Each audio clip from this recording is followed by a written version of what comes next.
Yes, so good ways to save money. And you said the first thing to do is to do a financial audit. What does that look like? A financial audit is simply taking the time to pull your statements. Pull your statements from your credit cards, from your bank account, and let's take a look at the last 3 months, 6 months, or 12 months, depending on how active or how big your family is. If it's just you, pull up the full year and take a look where your money is going, at what pace, and why. So simple things like looking every single month at what is recurring. If there is something like an outlier, like a big purchase, what was it? Was it necessary? Do you need to do more, like renovations or furniture? But it's in order to really make strides into every year and getting better with money, you really need to do the audit on the recurring stuff. Where does the majority of your money go consistently? And that's how you can hone in on needs versus wants, and of course, make healthy financial decisions. I think a lot of us lose track of that, especially now that a lot of things are paperless or subscriptions or things that just happen automatically. And you realize you signed up for them at some point, but you don't really see necessarily if you're continuing to use them. Of course. And looking, like, for example, we do an audit every 6 months or so in our family.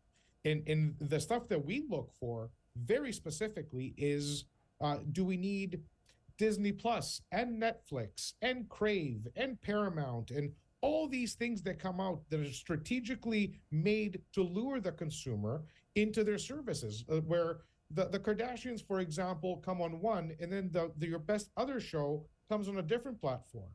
And when you subscribe just for that month to see something, do you stay hooked on it? And then all of a sudden you're spending, from what you thought would be $15 or $20 a month, now your bill is $100 a month because you have 5 apps across with 90% repetitive content. So you really need to look at what you actually need and use versus a quick decision that can lead into hundreds of dollars coming out of your pocket. And that's so true. And so to look through all of those, the next one is to look at your food bill, right? What can you do as far as saving costs on food truly? Well, I have personally made major changes in my lifestyle over the last 2 years that have paid huge dividends, both financially and health wise. So this food item is a big one. This is a time that people make food decisions and resolutions to try to commit to health. That same food resolution can be used for financial health as well. And I'm talking about meal prep. Most of us work at a consistently out of the home back at this point. Most of us are back at the office or back at the shop or back on the road with sales, depending on what it is we do. Uber Eats for the last 2.5 years flourished, and it flourished at the expense of us. Restaurants are lineups, and food inflation has restaurants now the average lunch being $15 to $20. And this is in most urban markets. You're not going out for lunch for less than 15 to $20 at this point if you sit down. Yeah. So with that being said, doing meal prep where you can buy in bigger volume and make a number of meals using the same type of regurgitated ingredients that you actually enjoy and like can save you not only hundreds of dollars in restaurant bills and Uber Eats bills, but it can actually lead to a much healthier lifestyle by eating the things you like with the quantities and the ingredients that support your health and your goals.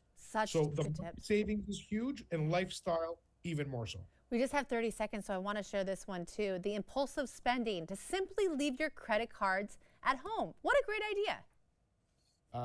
It's a great idea that works for many. That's part of a huge initiative that we have for our younger audiences to teach healthy spending habits. When you're at a time of your life where you don't have the discipline yet, it's you better leave them at home. For adults like myself, I have uninstalled my Apple wallets and my Google wallets because you just find yourself just beeping everywhere you go. And that is not a healthy habit. If you're trying to stick to a budget, you need to make decisions based on your plan, not at the will of a whim or just a craving, or I saw a nice shirt and you go and pick it up.